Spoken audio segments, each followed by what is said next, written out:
Ok, alors merci de me donner la parole, Véronique. Je suis heureuse et honorée à la fois de faire partie du colloque aujourd'hui. Et moi, donc, je vais vous parler de l'attachement des systèmes motivationnels en fait, qui se répondent, que sont l'attachement et le caregiving. Et j'ai nommé ma présentation une grammaire relationnelle de la bientraitance. C'est une forme, enfin, c'est une façon de présenter qu'est-ce qu'est la bientraitance dans des aspects qui sont extrêmement pragmatiques dans l'interaction avec les enfants. Donc, je rappelle que l'attachement, c'est un système motivationnel qui est inné, qui est neurobiologiquement inscrit chez les humains et qui est activé par le stress, la détresse, et qui permet d'induire une interaction avec un adulte qui va venir réguler la détresse de l'enfant. Donc, cette qualité d'interaction qu'induit l'attachement, c'est une condition qui est structurante du développement cérébral et qui permet le développement à la fois émotionnel, cognitif, social, qui agit comme une trame invisible de la construction du sujet, qui devient un peu, nous on dit, son modèle du monde, à la fois dans son image à lui, l'image qu'il a des autres et la façon dont il se représente le monde. La plasticité neurale très très intense que vous a décrit Stéphanie, elle est conditionnée par la qualité des premières relations. Ça, c'est le travail d'Alan Shore qui montre que, effectivement, la sécurité des premières relations va permettre une plasticité neurale, je dirais, efficiente, optimale, que l'enfant se développe de manière harmonieuse. L'environnement sécurisant, il va permettre aussi la régulation de l'axe du stress, notamment cette maturation tranquille du centre régulateur dont parlait Véronique, qui comprend l'amygdale, l'hippocampe et les parties du cortex préfrontal qui agissent comme un système freinateur qui va se développer lentement sur un système freinateur sur les centres du stress qui sont plus au cœur du cerveau. Donc, ce qu'il faut retenir, c'est que l'attachement sécure, c'est quelque chose qui va protéger contre les effets délétères du stress. Et c'est la thérapeute qui vous parle aussi, hein. Moi, je vois beaucoup de traumatisation complexe en tant que thérapeute. Il est vrai que pour un même événement, une des choses qui va beaucoup modifier la façon d'intégrer un événement traumatique, c'est la qualité de l'attachement qu'a connu la personne. L'attachement sécure, il peut être évidemment, c'est ce que les pays du nord de l'Europe visent. Vous savez, ces pays qui sont inspirants sur le plan de l'éducation, parce qu'ils travaillent à installer cet attachement sécure dans tous les lieux de vie des enfants. Eh bien, il peut être soit suboptimal, donc ce qu'on appelle les attachements insécures, voire désorganisés. Dans des contextes de négligence, de maltraitance chronique, vous pouvez avoir une désorganisation de l'attachement. Et cet attachement désorganisé, il est caractérisé par le vécu de ce que Véronique décrivait comme une double contrainte, c'est-à-dire ce que nous, on appelle une alarme sans solution en théorie de l'attachement, c'est-à-dire que biologiquement, vous ayez d'activer à la fois quelque chose qui vous pousse à aller vers votre figure d'attachement pour vous réguler, et à la fois quelque chose qui tire dans le sens inverse, peut-être pour fuir, par exemple, quand c'est la même personne qui est censée représenter une base de sécurité et en même temps qui est en train de vous effrayer. Et c'est cette situation en fait d'alarme sans solution qui, réitérée de manière chronique, des fois même dans la vie de certains enfants, évidemment, plusieurs fois par jour, a un potentiel dissociatif important et un potentiel de dérégulation de la réponse de stress qui est très important.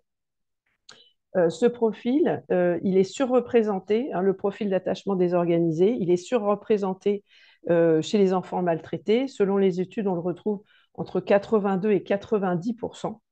Et ce qui va donner des profils, donc je disais, de traumatisme de type 2, qu'on appelle des traumatisations complexes, c'est-à-dire des gens qui ont subi une très forte adversité chronique dans l'enfance, à une période où le système et la réponse de stress sont en train de se construire et qui va altérer l'ensemble des systèmes qui ont été évoqués préalablement. Donc, l'absence de figure stable et cohérente va altérer les capacités d'attachement ultérieures et va compromettre tout un tas d'aspects chez l'enfant qui sont effectivement extrêmement variés.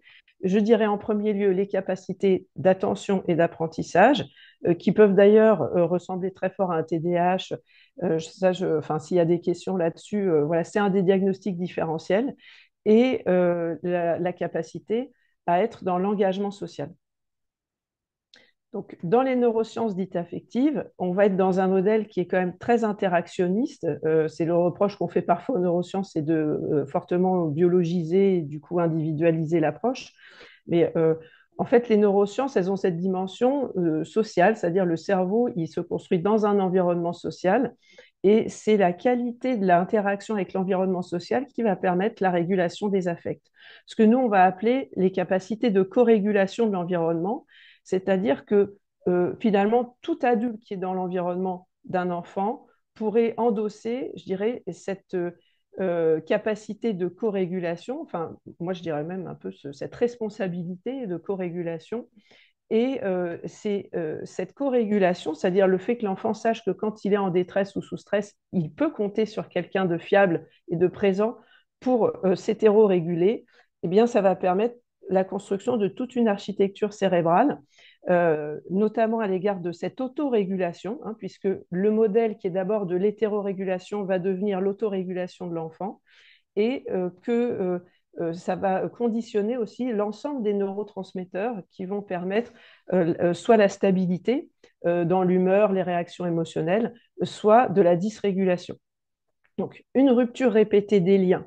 Là, je pense aux enfants aussi qui sont en institution, dans des contextes de placement, où on va avoir des changements fréquents de lieu de vie. Des intervenants, ils vont être placés dans quelque chose qui est très compliqué au regard de l'attachement, qui est quelque chose d'instable, et qui va les placer en hypervigilance et qui va altérer, qui va contribuer encore, je dirais, à altérer la capacité de développer ces systèmes régulateurs. Donc, la bientraitance relationnelle, vous voyez, c'est l'attachement. La question de l'attachement dans les institutions, c'est pas un luxe. Pour moi, c'est une condition vraiment strictement nécessaire pour que l'enfant puisse repartir après de grandes épreuves dans un développement et retrouver justement quelque chose autour de cette position d'équilibre, qui sera certainement pas la même d'ailleurs que s'il n'avait pas vécu cette adversité, mais qui peut se reconstruire tout de même. Quand l'enfant active son attachement, en principe, si les adultes autour de lui ont eu suffisamment aussi de réponses empathiques dans l'enfance, ils y sont sensibles à cet envoi de signal de détresse et ils y répondent avec un système d'attachement qui est propre à l'adulte, qui est le caregiving, hein, ce que nous on appelle dans cette approche attachementiste le miroir chaleureux. Et en tant que thérapeute, c'est aussi très important de pouvoir renvoyer en fait vous savez, les émotions qui arrivent, de les accueillir chaleureusement, de ne pas en faire ni de la rétorsion, ni de quoi que ce soit de violent, mais d'arriver comme quelque chose qui va apaiser voilà, le système nerveux autonome de l'enfant qui, jusqu'à 7 ans, je le dis, est quand même un peu en roue libre. En tout cas, les réponses d'autorégulation se construisent tellement lentement qu'on ne peut pas demander à des enfants jeunes de s'autoréguler. Donc, les données scientifiques là-dessus, c'est que le système de caregiving, il s'appuie aussi sur le même système, le même centre régulateur qui induit la réponse de l'amygdale, du cortex préfrontal, de l'insula, et que l'activation réussie de ce système de caregiving, ça va soutenir en fait le système nerveux autonome de l'enfant via ce système de co-régulation, enfin, cette interaction de co-régulation, et va réouvrir ce que nous, on appelle la fenêtre de tolérance en stress, parce que c'est les enfants qui ont subi des grandes épreuves dans la vie, ils ont une particularité, c'est que leur fenêtre de tolérance au stress, c'est-à-dire le moment où ils vont rentrer en dérégulation très importante, soit en hypervigilance, donc dans une forme d'anxiété, d'agitation très grande, soit dans une forme de retrait relationnel très grand, eh bien, cette fenêtre où vous avez un certain confort, elle est très très fine, elle est très très mince. Même moi, des fois, je dis elle n'existe plus. Donc, la résilience, pour moi, c'est quelque chose qui se construit dans le lien et dans l'interaction. C'est un adulte qui va reconstruire et permettre de réouvrir cette capacité à faire face de nouveau à des choses qui peuvent être perturbantes dans l'environnement. Donc, il y a un couplage sur le plan neurobiologique dans la bientraitance de systèmes de motivation qui se répondent biologiquement, si tant est qu'ils aient été nourris eux-mêmes. Moi, je dis souvent, la biologie, vous savez, si les réponses biologiques ne sont pas utilisées, en fait, elles sont supprimées. Et donc, je pense là un peu à François Bayrou et ses interventions ces derniers jours. moi, immédiatement, en tant que thérapeute, je me dis qu'a vécu ce monsieur pour normaliser une réponse violente et qu'est-ce qui fait que dans un moment où on devrait activer son caregiving, on active une réponse violente. Il y a des choses certainement à chercher dans des mémoires qui sont des mémoires traumatiques. Être un caregiver, c'est avoir des qualités d'intervention. Là, je pense à des professionnels qui vont engager et faire vivre aux enfants cette sécurité affective. Il y a la sensibilité aux signaux de détresse, la fiabilité de la réponse, c'est-à-dire que l'enfant fasse l'expérience de la prévisibilité du type de réponse qu'il va avoir quand ça ne va pas, et je dis souvent c'est quand ça ne va pas, la contenance, c'est-à-dire la capacité à absorber, décrypter l'émotion de l'enfant sans être emporté dedans, et ce soutien de l'exploration, c'est-à-dire ça, c'est l'autre très grand système motivationnel chez l'enfant. Vous savez, quand on parle d'attachement, on dit que quand l'attachement est désactivé, alors l'enfant peut activer son système explorateur qui est très puissant. C'est pour ça que l'enfant est très curieux et aime apprendre par nature. Mais si l'attachement est activé en permanence, ça vient fermer le système explorateur, d'où les capacités d'apprentissage qui s'atténuent, voire parfois s'effondrent, et qui devraient interpeller tout le monde. C'est pour ça que je dis moi je fais beaucoup de conférences à l'éducation nationale, ça fait presque une dizaine d'années sur ces sujets-là, puisque un des endroits où vont se voir le plus les effets du stress post-traumatique sont les contextes d'apprentissage. C'est pour ça que d'apprendre à détecter me semble moi très important et que l'ensemble des adultes qui croisent la vie d'un enfant travaillent à cette position, vous voyez, de co-régulation. C'est ce que font tous les pays du nord de l'Europe. Je pense que on en aura un exemple cet après-midi. C'est ce que fait le Canada. Vous voyez, c'est engager une forme comment dire, de nouvelle philosophie en éducation qui est que on co-éduque et on co-régule les enfants, ce qui va permettre à l'enfant de rebâtir cette capacité à faire face. L'institution et l'attachement, c'est à la fois un défi éthique, c'est un défi neurodéveloppemental. Les institutions, elles ne prennent pas souvent en compte les besoins d'attachement. J'ai eu la chance d'aller former des personnes de la PJJ de Rennes jeudi pour CDP Enfance. Et effectivement, ils sont bien capables de reconnaître que parfois, d'ailleurs, à leur grand regret, l'attachement n'est pas quelque chose qu'ils peuvent prendre en compte de par la brièveté de leurs interventions, de par les changements de personnel, la dégradation du contexte global. Mais il faudrait absolument que cette question-là, de pouvoir favoriser des contextes où il y a des référents d'attachement, où il y a une stabilité des liens, tout ça contribuerait à permettre de relancer en fait quelque chose du développement possible de l'enfant. Pour conclure, je dirais pour une culture bien traitante qui prend en compte l'attachement, c'est vraiment une culture de ce qu'on fait, je pense, précisément dans ce colloque, à vrai dire. Ce matin, la première intervenante, Madame Decoq, disait, c'est rare qu'on ait autant d'interdisciplinarité. Et moi, je pense qu'elle est là la clé, à vrai dire.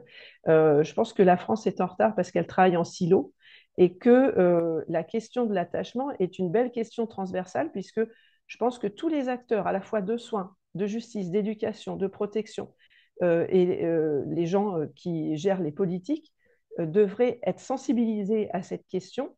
Avoir, tout le monde devrait comprendre comment dire, la question de l'attachement devrait être la base de la psychologie de l'enfant, de la compréhension de l'enfant et de ses besoins, notamment à l'égard de ce méta-besoin de sécurité, et ça induirait une reconnaissance de ce travail relationnel qui est le cœur de la réparation possible des enfants abîmés par la vie. Voilà. Et un dernier mot, je pense voilà, qu'il est temps. Moi, c'est un peu une colère qui tourne. Vous savez, ça fait 20 ans que ces questions sont mes questions, en tout cas sur la compréhension des traumatismes et leur réparation possible. Je trouve qu'il est temps en France d'appuyer les politiques publiques, les pratiques institutionnelles sur la recherche, et effectivement pas sur parfois des dogmes très anciens, et que les lieux qui réparent et favorisent la résilience s'appuient sur une dimension sociale. Vous voyez, on peut faire des neurosciences en prenant une approche sociale, puisque pour moi, la réparation ne se fait que dans le lien. Voilà ce que je voulais vous dire ce matin et je vous remercie de votre attention.